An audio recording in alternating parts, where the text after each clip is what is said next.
Assalamualaikum warahmatullahi wabarakatuh. Waalaikumsalam warahmatullahi wabarakatuh. Ada yang tahu gak sih guys, kita di sini mau ngapain? Nyeblak Haritan. Bukan dong. Di siang hari ini kita mau ngobrolin sesuatu yang serius, tapi dibawakan dengan santai tentunya.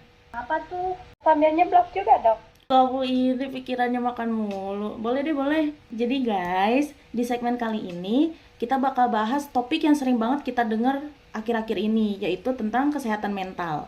Wow, menarik banget topiknya. Ayo segera merapat, guys.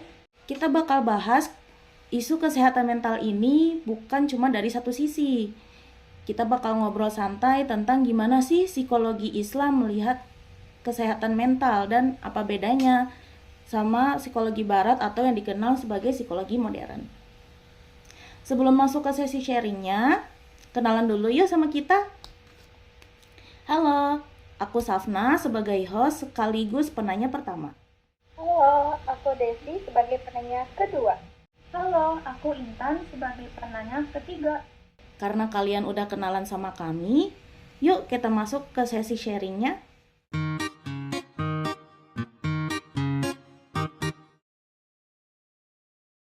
Nah, narasumber yang akan sharing dengan kita ini sudah datang loh guys. Kita panggil sekarang yuk. Halo Kak Idhar. Apakah Kakak sudah di sini? Halo, alhamdulillah sudah. Oke, baik, kita mulai ya podcastnya. Assalamualaikum warahmatullahi wabarakatuh. Waalaikumsalam warahmatullahi wabarakatuh. Selamat datang di podcast kecil-kecilan kami. Iya, selamat. Terima kasih sudah mengundang untuk menjadi narasumber. Kali ini kita mau membahas tentang kesehatan mental dari sudut pandang psikologi Islam dan psikologi Barat nih Kak. Tapi sebelum itu, boleh dong kita kenalan dulu sama kakaknya. Nah, baik, mohon izin. Perkenalkan, nama saya Izhar Fakih Suryadi. Saya adalah alumni dari Pondok Modern Darussalam Gontor. Pernah bekerja menjadi guru Gontor selama 2 tahun. Kemudian untuk status sekarang, saya adalah seorang mahasiswa dan seorang pembisnis di Bandung. Mahasiswanya tepatnya di Universitas Teknologi Bandung. Oke. Alhamdulillahnya sekarang masih aktif di beberapa kegiatan pengajian dan dakwah Islam. Oke, jadi Kak Idhar ini ya pernah bersekolah di Gontor gitu ya, dan Kak Idhar ini cukup familiar gitu dengan isu kesehatan mental. Iya, Oke, kalau begitu kita langsung aja masuk ke pertanyaan pertama. boleh. Jika nanti di tengah-tengah ada pertanyaan dari teteh-teteh semuanya, boleh juga silakan. Oke. Ya. Baik, langsung saja ke pertanyaan pertama. Menurut psikologi Islam, kesehatan mental itu sebenarnya apa sih? Menurut psikologi Islam, mental itu suatu hal yang sangat dijunjung dalam Islam. Kenapa yang sangat dijunjung dalam Islam? Dikarenakan Allah Subhanahu wa Ta'ala setelah menciptakan manusia untuk menempati dunia ini yang telah ditakdirkan, Allah itu telah memberikan buku kehidupan sebagai pedoman dan sumber petunjuk kehidupan bagi manusia. Nah, itu dalam konsep apapun itu tuh. Mau dari bagaimana cara kita bertahan hidup, bagaimana cara kita berlangsung hidup, proses dari bayi sampai kita meninggal, sampai hal-hal yang kecil itu dibahas di dalam kitab yang telah diberikan oleh Allah, yaitu Al-Quran.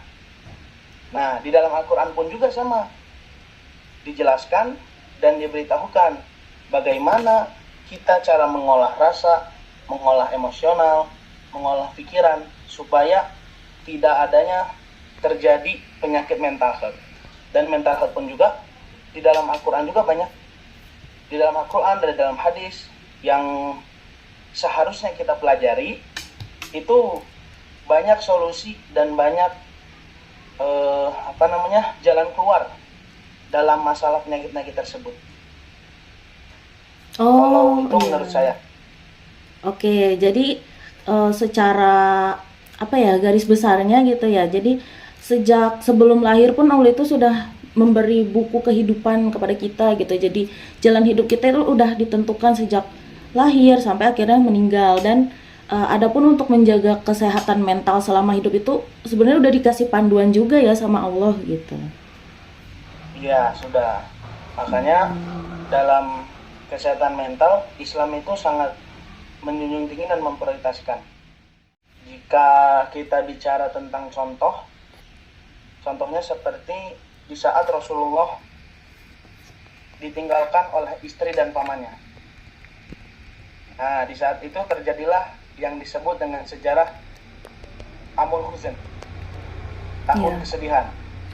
Nah, kemudian bagaimana caranya Allah untuk menjaga mental Rasulullah supaya tidak terjadinya burnout, stres berlebihan dan tidak mendalam dalam kesedihan? Dalam Islam itu mental health itu memang diperhatikan dan memang dijunjung tinggi. Oke, jadi sebenarnya kalau di dalam Islam sendiri gitu kan ya, kesehatan mental ini juga sebenarnya dipandang sebagai suatu unsur yang penting gitu ya dalam kehidupan manusia, dan itu juga pernah dialami gitu oleh Nabi sendiri. Tapi ternyata Allah juga membantu meringankan kesedihannya gitu. Kiranya seperti itu. Oke. Ada nggak sih Kak kayak di Al-Quran gitu yang bahas tentang mental health? Misalnya ayat-ayatnya. Banyak sekali. Dalam Al-Quran mental health itu banyak. Seperti stres. Sekarang kemudian bercabang menjadi ada anxiety, cemas berlebihan, kemudian trauma dan sebagainya. Allah itu telah menciptakan kita. Semuanya di dalam dunia ini balance, adil, setara, dan semua masalah pasti ada jawabannya. Contohnya, kalau misalnya kita analogikan, seperti misalkan manusia diberikan 2 waktu dalam kehidupan 24 jamnya. Ada siang dan malam. Di saat siang hari manusia bekerja lelah, Allah berikan waktu istirahat untuk tidur di saat malam hari. Nah, di saat Allah ciptakan matahari, maka Allah ciptakan bulan untuk menerangi di malam hari. Maka sama, di saat Allah ciptakan rasa cemas dalam permasalahan di kehidupan kita, maka Allah ciptakan yang namanya rasa tenang di dalam kehidupan kita. Tetapi pertanyaannya balik lagi ke manusia. Apakah manusianya ingin mencari rasa tenang atau ingin berlarut-larut dengan kecemasan tersebut?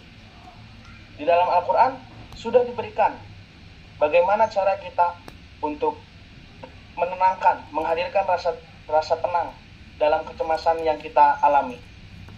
Dalam Al-Quran disebutkan, ala tatma'innal qulub bi dzikrillah. Jika hati kita ingin tenang, jika hati kita ingin tentram, hati kita ingin terasa damai tanpa ada rasa cemas, maka ingatlah Allah. Nah, bahwa buktinya bagaimana cara kita untuk menghilangkan rasa cemas, yaitu dengan cara mengingat Allah. Mengingat Allah di sini bukan hanya sekedar dengan zikir astagfirullahalazim, dengan Allahu Akbar, subhanallah, dan wirid-wirid yang lainnya. Bukan hanya sekedar itu, tetapi mengingat Allah juga bisa diartikan bahwasanya di saat kita mempunyai masalah besar, atau misalnya kita mempunyai masalah yang membuat atau mempunyai sesuatu yang membuat kita cemas, maka kita sandarkanlah kepada Allah.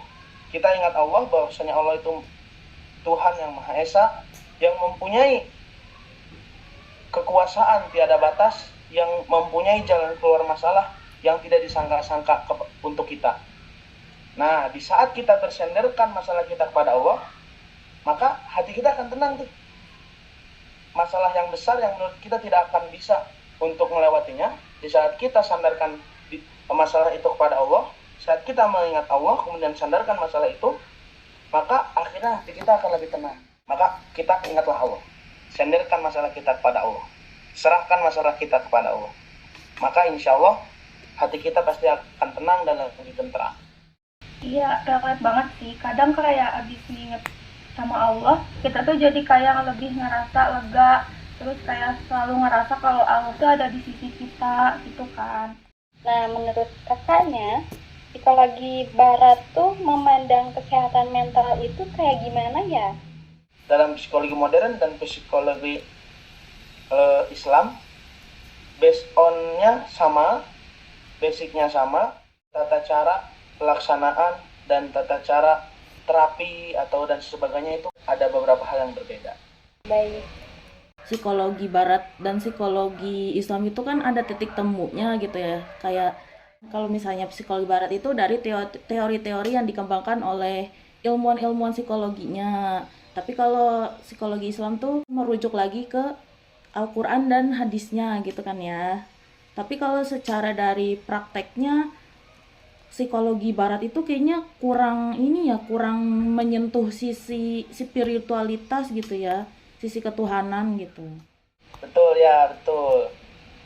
Karena dalam Islam sebenarnya kita melaksanakan yang tidak secara langsung, kita sebenarnya melaksanakan terapi 5 hari sekali. Itu sholat. Maka ibadah itu bukan hanya ibadah sholat itu bukan hanya sekedar cuman penghambaan kita kepada Allah Subhanahu wa taala. Tetapi jika kita masuk ke dalam bedah dalam ilmu psikologinya, sholat itu menjadikan titik balik manusia di saat mengalami aktivitas kehidupan sehari-hari. Contohnya, di saat subuh bangun, sholat subuh, kemudian beraktivitas dari pagi sampai siang. Misalkan kalau yang orang kerja kantoran, masuk jam 8, selesai zuhur, istirahat.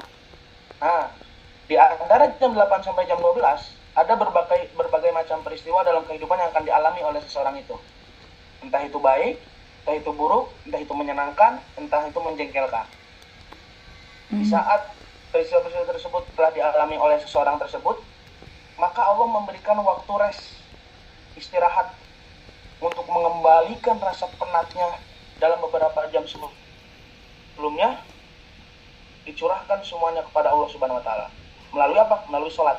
Agar kembali hati kita lebih tenang dan kembali pikiran kita menjadi lebih ringan daripada sebelumnya. Mungkin itu salah satu terapi, ada terapi psikologi yang dalam Islam. Hanya saja orang-orang kadang tidak menyadarinya. Jadi sholat ya hanya sekedar sholat, hanya sekedar untuk menggugurkan kewajiban. Padahal jika sholat kita benar-benar dengan tumakninah, dengan khusyuk, dan dengan keimanan sepenuhnya kita kepada Allah, maka akan tercipta tuh. Sholat itu menjadikan ruang titik kembali dalam kehidupan kita, dalam kehidupan aktivitas kita sehari-hari. Itu titik rest dan titik istirahatnya di dalam sholat. Allah sediakan 5 waktu sholat untuk terus, ayo, jika kamu punya masalah, kembalilah kepada aku. Jika kamu punya kebahagiaan, maka bersyukurlah kepadaku. Nah, itu dalam 5 waktu sholat, itu Allah berikan. Jadi sebenarnya kalau di Islam itu terapinya itu sebenarnya udah dilakukan sehari-hari ya, Kak? Ya, betul sebenarnya. Hanya saja mungkin banyak kita, bahkan saya sendiri pun terkadang tidak menyadarinya.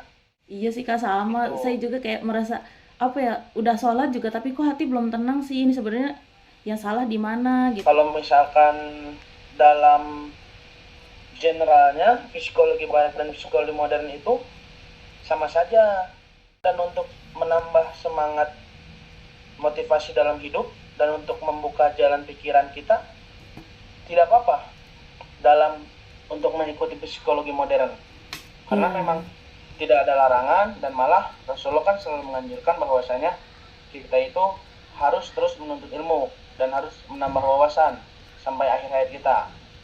Mungkin menjadi salah satu kita, jika kita melakukan psikologi modern untuk terapi jika ada permasalahan dan sebagainya, atau untuk konseling, itu tidak masalah. Tetapi jangan meninggalkan psikologi Islamnya, terapi Islamnya, seperti sholatnya, kewajiban sebagai muslim apa yang harus kita lakukan tetap tidak boleh dilewati. Maka tidak ada larangan, dan malah Rasulullah kan selalu menganjurkan bahwasanya kita itu harus terus menuntut ilmu dan harus menambah wawasan sampai akhir hayat kita. Jika kita melakukan psikologi modern untuk terapi jika ada permasalahan dan sebagainya, atau untuk konseling, itu tidak masalah. Tetapi jangan meninggalkan psikologi Islamnya, terapi Islamnya seperti sholatnya, kewajiban sebagai muslim apa yang harus kita lakukan tetap tidak boleh dilewati. Maka dua-duanya berjalan itu untuk saling melengkapi. Ada beberapa terapi di modern yang tidak bisa menjadikan manusia itu, ini contoh seperti ini. Islam itu menyuruh kita untuk bersyukur dalam setiap keadaan, Iya. bukan hanya dalam kesenangan. Nah, dalam psikologi modern mungkin itu tidak logis. Bagaimana kita disuruh bersyukur di saat kita dalam keadaan terpuruk? Maka akan dilengkapinya di dalam psikologi Islam. Maka jika dua-duanya beriringan berjalan bersama, sebenarnya itu adalah hal yang bagus dan hal yang saling melengkapi. Jadi sebenarnya antara psikologi barat dan psikologi Islam ini bukan selalu bertentangan gitu ya, tapi bisa aja Bukan gitu. hal yang selalu bertentangan, Mm-mm. tapi mempunyai perbedaan. Oh iya. Di saat mereka beriringan, berjalan bersama, itu menjadi sesuatu yang baik. Oke. Bagaimana sih psikologi Islam dan psikologi barat atau modern dalam memandang rasa cemas yang terjadi pada diri manusia? Kita bicara bahwasanya cemas itu adalah suatu emosional manusiawi yang ada di dalam semua manusia. Itu setuju nggak dengan statement itu, Kak? Setuju sih. Setuju ya? Iya. Cemas itu adalah hal emosional manusiawi yang ada di dalam setiap manusia. Pasti ya? Iya. Setuju? Setuju. Setuju ya? Setuju. Karena manusia normal yang mempunyai jiwa yang sehat pasti akan mempunyai cemas di saat menemukan sesuatu hal yang membuat dia takut dan cemas. Nah, tapi beda tuh sama orang gila tuh. Mohon maaf nih, orang yang jiwanya sudah tidak sehat, mungkin mereka hilang tuh rasa cemasnya. Orang mereka tiduran di jalan aja nggak takut kelindes sama mobil. Rasa cemas dalam Islam itu adalah hal yang wajar dan hal yang boleh diperbolehkan. Seperti kita mempunyai keluarga, kemudian keluarga kita nauzubillah min dzalik meninggal. Iya. Pasti ada rasa cemas dan rasa takut, rasa sedih di dalam diri kita. Betul ya? Betul. Nah, Rasulullah tidak melarang kita untuk bersedih. Rasulullah tidak melarang kita untuk cemas. Dan Rasulullah tidak melarang kita untuk takut. Tetapi dalam masih batas hal yang wajar dan bisa ditoleransi.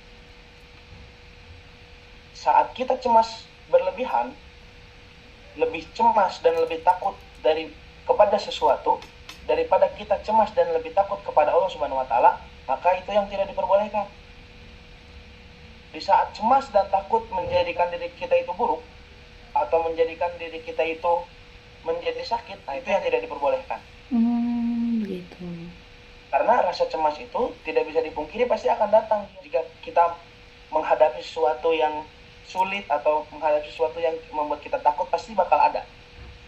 Tapi balik lagi, Allah telah memberikan solusinya tadi. Saat kita sudah mulai cemas, malah kita tekanlah dengan mengingat kepada Allah, dengan istighfar, dengan kita ingat lagi bahwasanya masalah yang datang kepada kita yang membuat kita cemas, bahwasanya itu masalah yang bisa diselesaikan oleh Allah Subhanahu wa taala, walaupun kitanya tidak mampu. Jadi maknanya sangat dalam ya.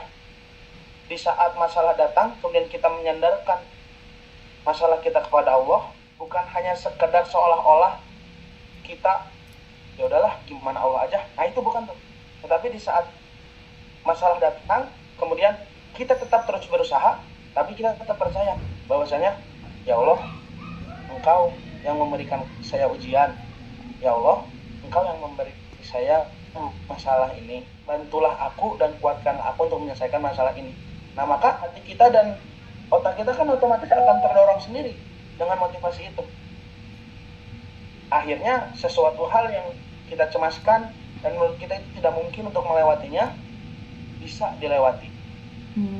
Dengan apa? Dengan tadi, dengan kita menyandarkan masalah kita, menyandarkan diri kita sepenuhnya kepada Allah Subhanahu wa taala. Tapi terkadang lucunya manusia adalah arti menyandarkannya ini suka dibelokkan, menyalahartikan.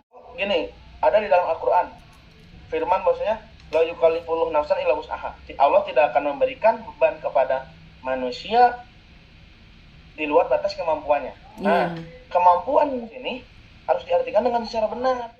Bukan semau kita, tapi semampu kita. Kadang-kadang orang itu melakukan suatu semaunya, bukan semampunya. Nah, itu kan itu bukan yang disuruh oleh Allah. Yang disuruh oleh Allah Subhanahu wa taala adalah melakukan sesuatu, menghadapi masalah semampu kita. Semampu kita dalam artian harus maksimal dan totalitas semuanya. Contoh misalkan, kita kuat bekerja 12 jam. Di lewat 12 jam kita bakal pingsan. Maka maksimal lah bekerja 12 jam sesuai kemampuan yang telah diberikan oleh Allah. Tapi kalau semau kita bekerja cuma 2 jam, udah capek, udahlah. Ya itu namanya semau kita. Bagaimana Allah memberikan solusi dan Allah membukakan jalan untuk keluar dari masalah jika kitanya saja melakukan suatu hal semau kita, bukan semampu kita. Nah, maka jika kita sudah melakukan hal yang maksimal semampu kita, melakukan itu sudah dalam ikhtiar kita sudah maksimal, barulah kita sandarkan masalah itu kepada Allah, sehingga kecemasan yang ada dalam diri kita dalam menghadapi sesuatu itu hilang, tertekan dalam artian mengecil kecemasan kita, karena kita tahu kita sudah berusaha maksimal mungkin, sudah berdoa, tinggal kita serahkan kepada Allah bagaimana jalan keluarnya. Insya Allah, dan memang sudah Allah janjikan dalam Al-Quran bahwasanya jalan keluar itu pasti akan ada. Seperti dalam Al-Quran, inna ma'al usri yusra, bahwasanya setiap kesulitan maka ada kemudahan. Nah, di saat kita sudah susah payah, kesulitan, cemas kita tekan dengan tadi doa, tawakal, dan ikhtiar kita sudah kita tekan, kemudian barulah Allah insya Allah akan membukakan jalan kemudahan untuk keluar dari masalah tersebut. Terciptalah kebahagiaan untuk manusia. Seperti itu. Oke. Teteh sekali. Oke. Jadi sebenarnya cemas itu wajar gitu kan ya, selama kita hidup ya pasti ada masalah gitu, dan cemas pasti datang. Ya, betul. Sangat wajar sekali karena itu emosional manusiawi. Iya. Cuman yang dipertanyakan bagaimana cara kita menyikapi jika cemas itu hadir dan datang di emosional kita. Seperti itu. Oke. Bagaimana cara menyikapinya? Ya, kalau tadi yang dari kakaknya jelaskan juga ya, kalau tawakal itu bukan berarti kita tuh jangan berusaha gitu kan ya. Harus ada usahanya juga, harus ada doanya juga. Masa iya tawakal? Iya. Ya betul. Tawakal itu bukan hanya sekedar menyerahkan, tetapi tawakal itu adalah kita menyerahkan diri setelah kita berusaha maksimal. Maka tawakal itu step terakhir tuh, bukan step di awal. Oh gitu. Kalau udah menyerahkan diri itu ya udah. Pernah juga sih ini Kak denger saya lupa ayat Al-Quran apa hadis gitu ya, yang bunyinya tuh Allah tidak akan mengubah suatu kaum sebelum kaum itu mengubah dirinya sendiri. Bener kan ya? Ada. Yes, itu firman Allah dalam Al-Quran. Oh iya. Jadi emang kita tuh harus berusaha dulu gitu ya untuk berubah. Jangan langsung tawakal gitu. Iya, betul. Innallaha la yughayyiru biqaumin illa yughayyiru ma bi anfusihim. Sesungguhnya Allah tidak akan mengubah suatu kaum kecuali kaum itu sendiri yang mengubahnya. Maka mohon maaf, orang miskin ingin kaya, ubahlah diri dia sendiri. Usaha dengan maksimal. Usaha, doa, dan tawakalnya maksimalkan semuanya. Itu yang bisa mengubah orang yang miskin menjadi kaya, maka dia sendiri. Tidak mungkin kan tiba-tiba dari langit turun 1 miliar. Tidak mungkin itu. Iya benar. Nah, yang bisa mengubah diri kita sendiri ya hanya diri kita sendiri. Itu balik lagi kepada personal masing-masing. Oke. Nah, kalau menurut mungkin ada pertanyaan lain? Ya ada nih Kak. Mungkin pertanyaan terakhir deh Kak. Kalau di dalam psikologi Islam itu kan bisa dikatakan kita itu, jiwa manusia itu kan terdiri dari qalb, nafs, dan lainnya gitu kan ya. Oh, ada ruh juga. Nah, kalau dalam psikologi barat ini kan jiwa manusia ini dipengaruhinya ya oleh lingkungan atau mungkin dari bawaan, turunan Iya, gitu. iya. Nah, kalau menurut kakak, pandangan kakak gimana sih terhadap terapi psikologi barat ini yang orientasinya bukan memperbaiki hubungan manusia dengan Tuhan gitu? Kalau pandangan saya sendiri, tadi psikologi Islam dan psikologi modern bisa berjalan bersama-sama dengan saling melengkapi satu sama lain. Tetapi jika hanya mengandalkan psikologi modern saja, rasanya tidak lengkap dan kurang baik. Menurut saya seperti itu. Oke, jadi intinya kesehatan mental itu penting ya, dan cara menjaganya gitu bisa dengan berbagai cara gitu, dari berbagai pendekatan juga, dari psikologi Islam bisa, dari psikologi Barat juga bisa, dan itu tuh kalau misalnya dijalankan secara seimbang gitu kan ya, malah lebih bisa bilang powerful gitu kan ya untuk menjaga kesehatan mental Yes. gitu. Oke. Betul. Sudah selesai sesinya. Iya. Iya.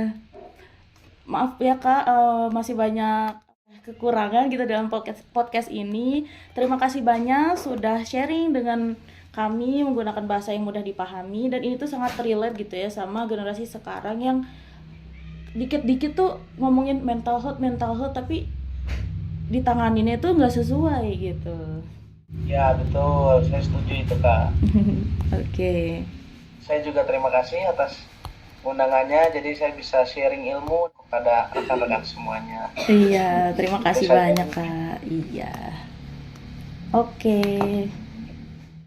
Oke, buat teman-teman yang lagi dengerin, ingat ya, jaga mental itu bukan lemah, tapi justru bentuk sayang sama diri sendiri.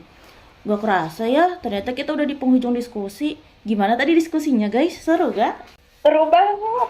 Banyak ilmu baru juga yang aku dapetin tadi. Iya, ternyata kesehatan mental itu juga dipengaruhi dari hubungan kita dengan Sang Pencipta ya. Nah iya, supaya kita gak gila hidup di era yang penuh tekanan ini. Kita harus jaga hubungan kita dengan Allah juga, dengan rajin ibadah tentunya. Tapi gak ada salahnya juga kita buat pergi ke psikolog, buat terapi ala psikologi modern kok. Misalnya kayak mindfulness, art terapi, hipnoterapi, dan sebagainya. Karena terapi juga bisa membantu menjaga kesehatan mental kita loh. Lakukan saja yang terbaik untuk diri kalian ya. Oke, terima kasih kakak-kakak. Cukup sekian sesi podcast kali ini. Saya Safna beserta rekan-rekan saya. Saya Intan. Dan saya Desi. Pamit undur diri. Sekian dan terima kasih. Wassalamualaikum warahmatullahi wabarakatuh. Dadah. Sampai ketemu di episode selanjutnya.